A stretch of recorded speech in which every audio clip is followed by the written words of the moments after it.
আজকে বলতে যাচ্ছি একজন নোংরা আর বিকৃত জমিদারের একটি গল্প, যার কাজই ছিল শুধু গ্রামের নিরীহ মেয়েদেরকে ভোগ করা। তারই বাসায় কাজ করতে আসা এরকম একটি কাজের মেয়েকে ভোগ করার নেশায় এই জমিদার পাগল হয়ে ওঠে। আবার ওই জমিদারের ছোট ভাইও এই মেয়ের প্রেমে পড়ে যায়। এখন এই বিকৃত জমিদার আর তার ছোট ভাইয়ের হাত থেকে এই মেয়েটি কি আদৌ রক্ষা পাবে, নাকি এই মেয়েটি ঘটিয়ে দেয় এইরকম কিছু টুইস্ট যেটার পরে ওই গ্রামের নারীরা এইরকম নরপিচাসের হাত থেকে মুক্তি পায়? হ্যালো ভিউয়ার্স, মুভিগাজমে আপনাদের সবাইকে স্বাগতম। হাজির হয়ে গেলাম নতুন আরেকটি মুভির এক্সপ্লেনেশন নিয়ে। আসলে এটা একটি শর্ট ফিল্ম, কিন্তু শর্ট ফিল্ম হলেও এই মুভিটিতে শিক্ষণীয় বেশ অনেক কিছু আছে। আশা করছি মুভিটি শেষ অবধি দেখবেন। তবে চলুন শুনে আসা যাক এক গ্রামে বিকৃত জমিদারের হাতে আটকা পড়া অসহায় এক মেয়ের কাহিনী। মুভির শুরুতেই আমরা একটি মেয়েকে দেখতে পাই। এই মেয়েটির নাম হচ্ছে কচুপারু। গভীর রাতে জঙ্গলের ভিতর দিয়ে কচুপারু দৌড়ে পালিয়ে যাচ্ছিল, কারণ ওর পিছনে দুজন পুলিশ ধাওয়া করেছে। কিছু দূর দৌড়ে যাওয়ার পর কচুপারু হঠাৎ থেমে পিছন দিকে তাকায়, আর আমরা দেখতে পাই একটা ঘর আগুনে দাউ দাউ করে জ্বলছে।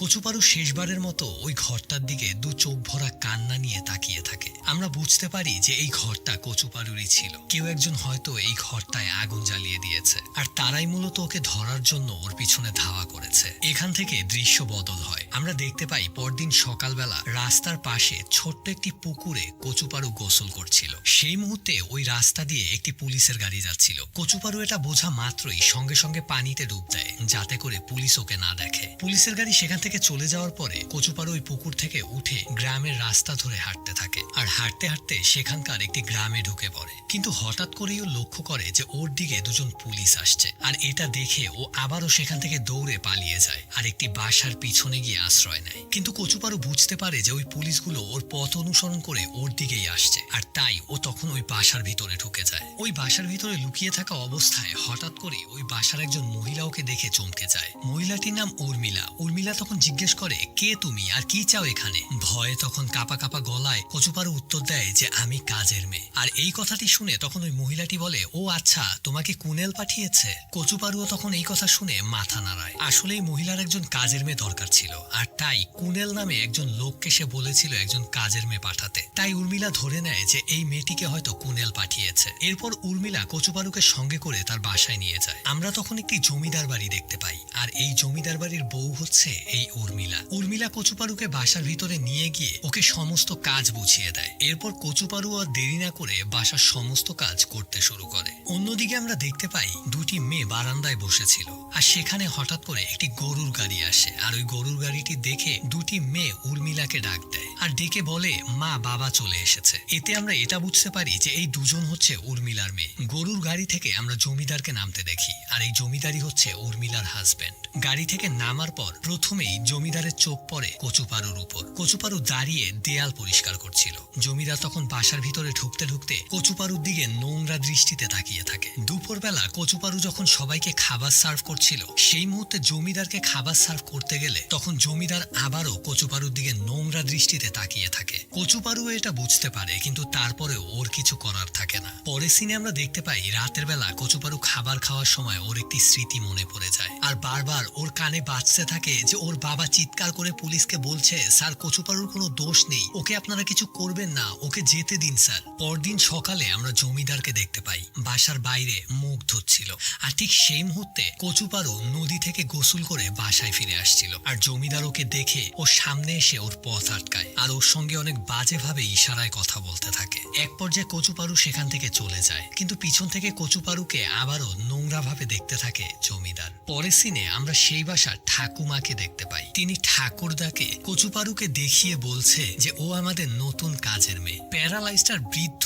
ঠাকুরদা কচুপারুকে দেখে ওর দিকে তাকিয়ে ওর পুরো শরীরটা দেখতে থাকে। বৃদ্ধ প্যারালাইজড হয়ে গিয়েছে তো কি হয়েছে, মনের জোর তো আর কমেনি। কচুপারু বিষয়টা বুঝতে পারে, আর তাই ওর কাছে খুব বিরক্ত লাগে। ঠাকুমা তখন কচুপারুকে বলে যে তোমার ঠাকুরদা একটা সময় অনেক বাঘের মতো শক্তিশালী ছিল, কিন্তু সাম্যবাদীদের হামলার কারণে ওর আজকে এই অবস্থা। সাম্যবাদীকে আগে একটু এটা বলে নেই। সাম্যবাদী হচ্ছে সেই সময় ব্রিটিশদের বিরুদ্ধে যারা আন্দোলন করছিল, ব্রিটিশদেরকে ভারত থেকে তাড়ানোর জন্য যারা যুদ্ধ করছিল, তাদেরকেই সাম্যবাদী বলা হতো। তো সাম্যবাদীদের ছোড়া একটি তীরের আঘাতে ঠাকুরদার এই অবস্থা হয়েছে। আর এই কথাটা শোনার পর কচুপারুর মুখে একটি মুচকি হাসি দেখা যায়। মনে মনে মনে বেশ আনন্দ পেয়েছে সে। পরের সিনে আমরা জমিদারকে দেখতে পাই বারান্দায় দাঁড়িয়ে পান চিবোচ্ছিল। পাশেই বসেছিল তার ওয়াইফ উর্মিলা। পান চিবোতে চিবোতে যখন বাসার ভিতরে ঢুকছিল, ঠিক সেই মুহূর্তে বাসার ভিতর থেকে কচুপারু বের হচ্ছিল। আর এটা দেখে নোংরা জমিদার সঙ্গে সঙ্গে ওই দরজার সামনে গিয়ে দাঁড়ায় আর কচুপারুকে ইশারা করে ওই দরজা দিয়ে বের হওয়ার জন্য। ও যখন ওই দরজা দিয়ে বের হচ্ছিল, তখন জমিদার তার শরীর দিয়ে কচুপারুর শরীরে চাপ দিতে থাকে, যাতে করে সে কচুপারুর শরীরের স্পর্শ নিতে পারে। এই দৃশ্য কিন্তু বারান্দায় বসে উর্মিলাও দেখছিল, কিন্তু বেচারি কি বলবে, তার তো এই বাসায় কোনো কথা বলারই সাহস নেই। এই দিক দিয়ে কচুপারুও বাধ্য হয়ে ওই দরজা দিয়ে বের হয়। পরের সিনে আমরা গরুর গাড়িতে করে একটি লোককে আসতে দেখি। এই লোকটি হচ্ছে জমিদারের ছোট ভাই বাসু। বাসু মাদ্রাজে পড়াশোনা করে, বহুদিন পরে ছুটি পেয়ে বাসায় এসেছে। তো বহুদিন পর বাসায় এসেছে দেখে কচুপারুর হাত দিয়ে ঠাকুমা বাসুর জন্য বাটার মিল্ক পাঠিয়েছে। কিছুক্ষণ পরে ঠাকুমাও সেখানে চলে আসে। ঠাকুমাকে দেখে বাসু বলে, মা আমার অনেক গরম লাগছে, আমি গোসল করব। ঠাকুমা তখন বলে, বেশ তো গোসল করবি যা, কিন্তু একা যাস না। বাসু তখন বলে, কি বলো মা, আমি কি এখন ছোট আছি যে সাপের ভয় পাবো? ঠাকুমা তখন বলে, আরে সাপের ভয় না, সাম্যবাদীদের ভয়। এই কথা বলে বাসুকে পথ দেখানোর জন্য কচুপারুকে ও সঙ্গে দিয়ে দেয়। কচুপারু হাতে হ্যারিকেন নিয়ে আস্তে আস্তে সামনের দিকে এগোতে থাকে। তখন বাসু সামনে এসে কচুপারুর হাত থেকে হ্যারিকেনটা নিয়ে সাহস করে সামনের দিকে এগোতে থাকে। কিন্তু কিছু দূর যাওয়া মাত্রই হঠাৎ করে বাসুর পায়ে কিছু একটা পড়তেই সে ভয় পেয়ে সাপ সাপ করে চিৎকার করতে থাকে। কচুপারু তখন নিচের দিকে তাকিয়ে দেখে একটি ব্যাঙ তাদের সামনে দিয়ে লাফাতে লাফাতে চলে যাচ্ছে। আর এটা দেখে কচুপারু হেসে দেয় আর হাসতে হাসতে বাসুকে বলে যে সাপের ভয়েই আপনার এই অবস্থা, আর যদি সাম্যবাদীরা এসে আপনার সামনে দাঁড়াতো তাহলে কি করতেন? এই কথা শুনে তখন বাসু বলে যে সাম্যবাদীদেরকে ভয় পাওয়ার কি আছে। আর এই কথা বলে কচুপারুর হাত থেকে হ্যারিকেনটা নিয়ে ও সামনের দিকে হাঁটতে থাকে। পরের সিনে আমরা দেখতে পাই বাসু পুকুরে গোসল করতে থাকে আর ওই পুকুরের ধারেই বসেছিল কচুপারু। একটা সময় দু চোখ বন্ধ করে নিজের অতীতের কথা ভাবতে থাকে। আর সেই মুহূর্তে আমরা একটি ফ্ল্যাশব্যাক দেখতে পাই। কিছু পুলিশ বাঁশি বাজাতে বাজাতে কচুপারুর বাসার দিকে দৌড়ে আসছিল। কচুপারু তখন বাসার ভিতরে ঘুমিয়েছিল। পুলিশরা এসে বাসার গেট ভেঙে কচুপারুর মা আর বাবাকে অনেক নির্মম ভাবে টর্চার করতে থাকে আর বলতে থাকে যে তোর মেয়ে সাম্যবাদীদের দলে যোগ দিয়েছে, ওর এত সাহস হয়েছে, কোথায় লুকিয়ে রেখেছিস ওকে, বের কর এখনই। এদিক দিয়ে একজন পুলিশ পাশের রুমে গিয়ে দেখতে পায় কচুপারু শুয়ে আছে আর ওকে দেখেই ওর উপরে হামলা করতে নিবে। ঠিক সেই মুহূর্তে কচুপারু ওই পুলিশের মাথায় বাড়ি দিয়ে ওর বাবা মার কাছে চলে যায়। তখন কচুপারুর বাবা মা ওকে এখান থেকে পালিয়ে যেতে বলে আর ওকে পালিয়ে যেতে দেখে পুলিশ অফিসাররা ওকে ধরতে এগিয়ে যায়। আর ঠিক সেই মুহূর্তে কচুপারুর বাবা মা ওই পুলিশদেরকে আটকিয়ে রাখে আর কচুপারুকে চিৎকার করে বলতে থাকে, মা তুই তাড়াতাড়ি পালিয়ে যা এখান থেকে। তখন কচুপারু বাধ্য হয়ে ওখান থেকে পালিয়ে যায়। এরপরে কি হয়েছিল সেটা আমরা মুভির শুরুতেই দেখেছিলাম। তো এরপরে সিন আবারও প্রেজেন্টে চলে আসে। হঠাৎ করেই কচুপারু জঙ্গলের ভিতর থেকে একটি শব্দ শুনতে পায় আর ওই শব্দ অনুসরণ করে জঙ্গলের ভিতরে যাওয়া মাত্রই কেউ একজন পিছন থেকে এসে কচুপারুর মুখ চেপে ধরে। কচুপারু তখন পিছনে তাকিয়ে দেখেই বলে ওঠে, কংগ্রেট মাধবান, আপনি এখানে কিভাবে আসলেন? আর আমার বাবা মা কেমন আছে? মাধবান তখন বলে, চিন্তা করো না, তারা ভালো আছে, আমার বাসায় আছে।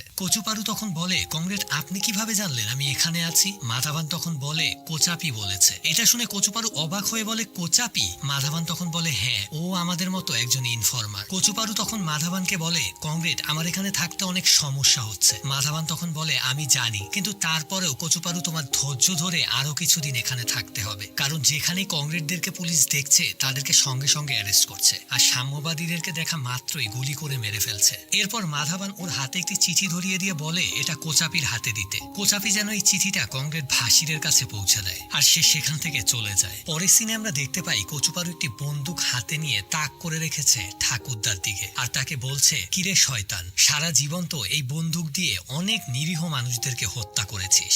ভয়ে তখন থরথর করে কাঁপতে থাকে ঠাকুরদা। কচুপারু আরো ক্ষিপ্র গতিতে সামনে গিয়ে ঠাকুরদাকে বলে, তোর মোছে তা দেওয়ার দিন শেষ।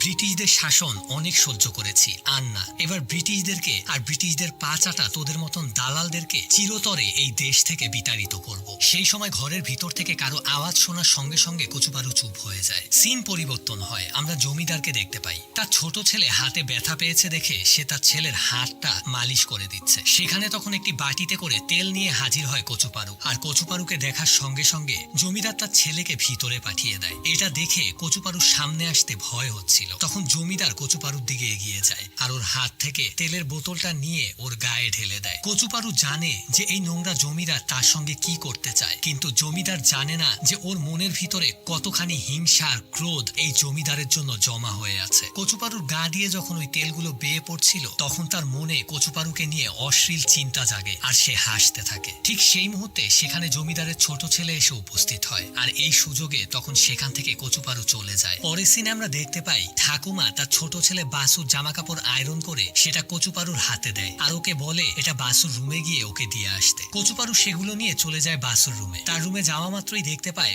বাসু গুনগুন করে গান গাচ্ছে, আর এটা দেখে কচুপারু তাকে বলে আপনাকে দেখে আজকে অনেক খুশি মনে হচ্ছে। বাসু তখন ওর দিকে তাকিয়ে মুচকি হাসতে থাকে। কচুপারু তখন রুম থেকে বেরিয়ে যায় আর উঠানে গিয়ে দেখতে পায় কবুতর ধান খাচ্ছে, তাই সঙ্গে সঙ্গে কবুতরগুলোকে তাড়িয়ে সেখানে একটি আয়না বসায় যাতে করে কবুতর ভয় পেয়ে আর এখানে না আসে। কিন্তু ওই আয়নায় কচুপারু দেখতে পায় পিছনে এসে দাঁড়িয়েছে বাসু আর কচুপারুর দিকে এক দৃষ্টিতে তাকিয়ে আছে। মনে হয় সে কচুপারুকে ভালোবেসে ফেলেছে। কচুপারু এটা বোঝার সঙ্গে সঙ্গে সেখান থেকে চলে যায়। পরের সিনে আমরা দেখতে পাই কোচাপি বাগান থেকে কলা সংগ্রহ করছে, আর পারু তখন ওই বাগান থেকে কলা সংগ্রহ করে আসার সময় খুব সাবধানে মাদাবানের ওই চিঠিটি কোচাপির হাতে দিয়ে দেয়। আর পারু সেখান থেকে গুদাম ঘরে চলে আসে ওই কলাগুলো রাখার জন্য। সে যখন গুদাম ঘরে কলাগুলো রাখছিল হঠাৎ করে পিছন থেকে জমিদার এসে ওকে জড়িয়ে ধরে আর ওর সঙ্গে জোর জবরদস্তি করা শুরু করে। কোচাপি তখন অনেক চিৎকার করতে থাকে, বারবার বলতে থাকে আমাকে ছেড়ে দিন, কেউ দেখে ফেলবে, আমার সাথে এরকম করবেন না। তখন জমিদার বলে এখন না হয় ছেড়ে দিব, কিন্তু কখন তুই আমার কাছে আসবি এটা বল। কচুপারু তখন চুপ করে দাঁড়িয়ে থাকে, ও কি বলবে ভেবে পায় না। জমিদার তখন বলে কালকে কথাকলির অনুষ্ঠান আছে, তাই বাসায় কেউ থাকবে না, তখন তুই আমার বাংলো বাড়িতে চলে আসবি। ওই মুহূর্তে বাহির থেকে জমিদারের চাকর বলে জমিদার বাবু পুলিশ এসেছে। জমিদার তখন বলে ওদেরকে অপেক্ষা করতে বল, আমি আসছি। আর এটা বলে জমিদার বাহিরে চলে যায়। পারু তখন জানালা দিয়ে বাহিরে তাকিয়ে দেখে তিনজন পুলিশ গেটের বাইরে দাঁড়িয়ে আছে, আর এটা দেখে পারু অনেক ভয় পেয়ে যায়। পরের সিনে আমরা দেখতে পাই পুলিশ অফিসার আর জমিদার বসে কথা বলছিল, আর ওদের পাশে মাটিতে বসেছিল কোচাপি। পুলিশ অফিসার তখন জমিদারকে বলে আর বলবেন না জমিদার বাবু, গতকাল রাতে সাম্যবাদীদের আড্ডাখানার একটি ইনফরমেশন পেয়েছিলাম, আর সঙ্গে সঙ্গে সেখানে চলে যাই ওদেরকে ধরার জন্য। কিন্তু আমি যাওয়ার আগেই ওরা কিভাবে জানি টের পেয়ে সেখান থেকে পালিয়েছে। সবাইকে তো ধরতে পারিনি, কিন্তু একজনকে ধরতে পেরেছি। কিন্তু এই কথাটি শোনা মাত্রই পাশে বসে থাকা কোচাপি ঘাবড়ে গিয়ে ওর হাত থেকে শর্তাটি নিচে পড়ে যায়, কারণ কোচাপিও তো একজন সাম্যবাদী। কিন্তু এই বিষয়টা লক্ষ্য করে পুলিশ অফিসার, সে তখন একটু সন্দেহজনক ভাবে কোচাপির দিকে তাকিয়ে থাকে। এরপর পুলিশ অফিসার ওই লোকটিকে ধরার পরে কিভাবে টর্চার করেছে এই কথাগুলো বর্ণনা করতে থাকে, আর কোচাপির দিকে তাকিয়ে ওর রিয়াকশনটা কি এটা বোঝার চেষ্টা করে। অফিসার ওই সাম্যবাদীকে কিভাবে টর্চার করেছে এটা শুনে ভয়ে থরথর করে কাঁপতে শুরু করে কোচাপি, আর ওর পুরো শরীর ঘামতে থাকে। আর এই জিনিসটা দেখে অফিসারের সন্দেহ পুরোপুরি পাকা হয়ে যায়। এবার পুলিশ অফিসার কোচাপির মানসিক অবস্থা বোঝার জন্য ওর কাছে ম্যাচ বক্স চায়, কিন্তু অফিসার লক্ষ্য করে কোচাপি অন্যমনস্ক হয়ে আছে। কোচাপি তখন একটু ঘাবড়ে গিয়ে কোমর থেকে ম্যাচ বক্সটা বের করে তার দিকে এগিয়ে দেয়, কিন্তু অফিসার লক্ষ্য করে ওর সারা শরীর থরথর করে কাঁপছে। আর এটা দেখে অফিসারের বুঝতে আর বাকি থাকে না, সে চেয়ার থেকে উঠে দাঁড়িয়েই কোচাপির গায়ে লাথি মেরে ওকে নিচে ফেলে দেয়। আর ঠিক সেই মুহূর্তে কোচাপির কোমর থেকে মাধাবানের দেয়া সেই চিঠিটি মাটিতে পড়ে যায়। কোচাপি তখন সঙ্গে সঙ্গে সেই চিঠিটি উঠিয়ে মুখে দিয়ে খেয়ে ফেলে। অফিসার তখন কোচাপিকে মারতে শুরু করে, আর এই দিক দিয়ে জমিদার বাসার ভিতরে যায় তার বন্দুকটি নিয়ে আসার জন্য। অফিসার কোচাপিকে মারতে মারতে জিজ্ঞেস করে বল এই চিঠিটি তোকে কে দিয়েছে। ওই দিক দিয়ে আমরা দেখতে পাই গুদাম ঘরের ভিতর থেকে এই সবকিছু দেখে পারুর অনেক ভয় লাগতে শুরু করে, কারণ কোচাপি যদি এখন ওর নাম বলে দেয় তাহলে ওর জান তো যাবেই যাবে, সাথে ওর ইজ্জতটাও চলে যাবে। এদিক দিয়ে জমিদার বাসার ভিতর থেকে বন্দুকটি নিয়ে এসে কোচাপির গায়ে আঘাত করে, আর এরপর ওর দিকে বন্দুক তাক করে গুলি করতেই নিবে ঠিক সেই মুহূর্তে জমিদারের ছোট ভাই আর পুলিশ অফিসার এসে জমিদারকে আটকায়, কারণ অফিসার কোনোভাবেই চাচ্ছিল না ওকে মেরে ফেলতে। সে চাচ্ছিল সাম্যবাদীদের ইনফরমেশন বের করতে ওর কাছ থেকে, আর তাই পুলিশ অফিসার ওকে সেখান থেকে হিচড়ে টেনে নিয়ে যায়। এই সবকিছু দেখে পারুর অনেক কষ্ট লাগছিল। রাতের বেলা দেয়ালে থাকা কোচাপির সেই রক্তগুলো মুছার জন্য পারু সেখানে যায়, কিন্তু সেই মুহূর্তে পারু সেখানে জমিদারের ছোট ভাই বাসুকে দেখতে পায়। বাসু তখন পারুকে দেখে বলে তোমার অনেক কষ্ট লাগছে না কোচাপিকে দেখে? আমারও অনেক কষ্ট লাগছে, কারণ ছোটকাল থেকে কোচাপি আমাদের বাসায় কাজ করত। এরকম একটি বিশ্বস্ত মানুষকে এইভাবে মারাটা কোনোভাবেই ঠিক হয়নি। এটা বলে বাসু তখন সেখান থেকে চলে যায়। রাতের বেলা পারু ঘুমাতে গেলে হঠাৎ করেই গেটের বাইরে কেউ একজন দরজা নক করে। দরজা খোলার পরই অপরিচিত একজন লোক পারুকে বলে, কংগ্রেট মাধবন আপনার সঙ্গে দেখা করতে এসেছে। কিছুক্ষণ পরে পারু বাসা থেকে বেরিয়ে কংগ্রেট মাধবনের সঙ্গে দেখা করে। মাধবন ওকে জিজ্ঞেস করে, পারু তুমি কি জানো কোচাপিকে ওরা কোথায় রেখেছে? আমরা কোচাপির অনেক খোঁজ করছি কিন্তু ওকে পাচ্ছি না। পারু তখন বলে যে না আমি তো জানি না, ওকে যখন এখান থেকে নিয়ে যাচ্ছিল তখনও অজ্ঞান হয়েছিল। মাধবন তখন পারুকে বলে, ওকে ঠিক আছে, তুমি আর এখানে থেকো না, এই জায়গাটা এখন তোমার জন্য সেফ না। তোমাকে যেই কাজটা করতে এখানে পাঠানো হয়েছিল সেই কাজটা দ্রুত শেষ করে এখান থেকে চলে যাও। তখন আমরা বুঝতে পারি যে পারু আসলে এই বাসায় এমনি এমনি আসেনি, ওকে কেউ পাঠিয়েছে কোনো একটা ঘটনা ঘটানোর জন্য।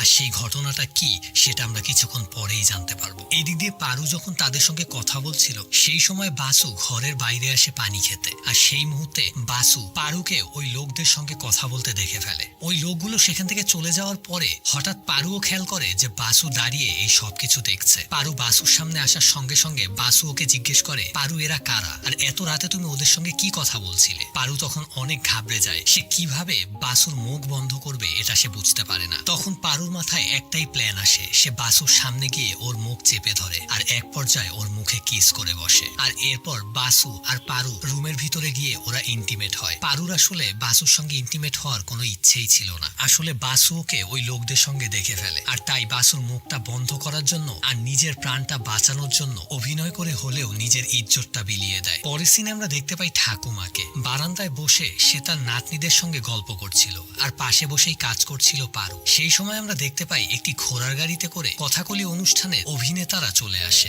জমিদার তখন ওদের সামনে গিয়ে কথাকলি অনুষ্ঠানটা দ্রুত শুরু করতে বলে। পরের সিনে আমরা দেখতে পাই কথাকলি অনুষ্ঠানের অভিনেতারা যে যার মতো বিভিন্ন সাজে সাজছিল আর বাকি লোকেরা স্টেজ সাজাতে ব্যস্ত ছিল আর পারু প্রদীপ জ্বালাচ্ছিল। ঠিক সেই মুহূর্তে পারুর কাছে এসে দাঁড়ায় জমিদার আর ওকে মনে করিয়ে দেয় যে পারুকে আজকে রাতে জমিদারের সঙ্গে তার বাংলোতে যেতে হবে। এদিক দিয়ে অনুষ্ঠানও শুরু হয়ে যায়, সবাই একে একে অনুষ্ঠানে আসতে শুরু করে। জমিদারও এসে অনুষ্ঠানে বসে, সেখানে পারুও এসে দাঁড়ায় আর চোখে তখন জমিদার পারুর দিকে তাকায়। পারুও তখন জমিদারের দিকে তাকায়, আবার বাসুও পারুর দিকে তাকাচ্ছে। এরপর অনুষ্ঠান শুরু হয়ে যায়, সবাই অনুষ্ঠান উপভোগ করতে শুরু করে। সেই সময় পারু একবার জমিদারের দিকে তাকায় আর এরপর ও সেখান থেকে উঠে যায়। এটা দেখে জমিদারও সেখান থেকে উঠে পারুর পিছু নেয়। বাসু তখন পিছন দিকে তাকিয়ে দেখে পারু আর সেখানে নেই। বাসুও সেখান থেকে উঠতে নিবে কিন্তু ওর কোলে বাচ্চা থাকার কারণে ও উঠতে পারছিল না। পরের সিনে আমরা দেখতে পাই বাড়ির পিছনের জঙ্গলে জমিদার একা একটি মশাল হাতে সামনের দিকে এগিয়ে যাচ্ছে। কিছু দূর যাওয়ার পর সে বাংলো বাড়ির সামনে গিয়ে পৌঁছায়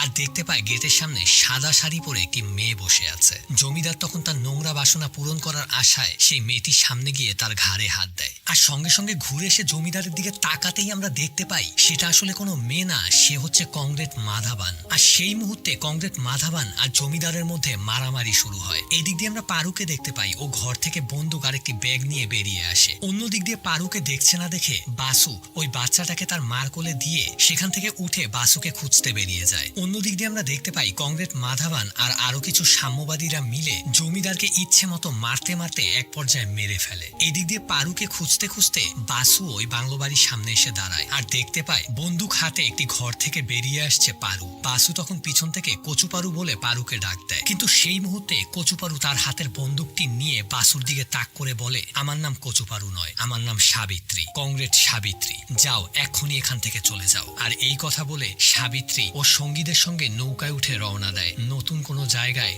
নতুন কোনো মিশনের উদ্দেশ্যে। আর বাসু নদীর ধারে দাঁড়িয়ে পারু চলে যাওয়া দেখতে থাকে। আর এইরকম একটি সিন দেখিয়ে এই মুভিটিও এখানেই শেষ হয়। সো এই ছিল আজকের মুভির এক্সপ্লেনেশন। আগেই বলেছিলাম ভিউয়ার্স, এই মুভিটি থেকে শিক্ষণীয় অনেক কিছু আছে। যখন একটি মানুষের মনে দেশের জন্য ভালোবাসা তৈরি হয় তখন সেই মানুষটির হাজারো বাধা, হাজারো কষ্ট, হাজারো যন্ত্রণা সহ্য করেও সে টিকে থাকে শুধু একমাত্র তার দেশকে ভালোবেসে। পারুও এইরকম একজন মানুষ ছিল যে সবকিছু বিসর্জন দিয়ে শুধু একমাত্র দেশের জন্য নিজেকে বিলিয়ে দিয়েছে। এটা তো শুধুমাত্র একজন সাবিত্রীর গল্প, এরকম হাজার হাজার সাবিত্রী নিজেদের প্রাণ দিয়েছে শুধু একমাত্র দেশকে ভালোবেসে। সো ভিউয়ার্স, কেমন লাগলো আজকের মুভির এক্সপ্লেনেশন কমেন্টে জানাতে কিন্তু একদম ভুলবেন না। আর ভিডিওটি ভালো লাগলে লাইক করবেন। আবারও হাজির হব নতুন আরেকটি মুভির এক্সপ্লেনেশন নিয়ে। Till then stay with us. আল্লাহ হাফেজ।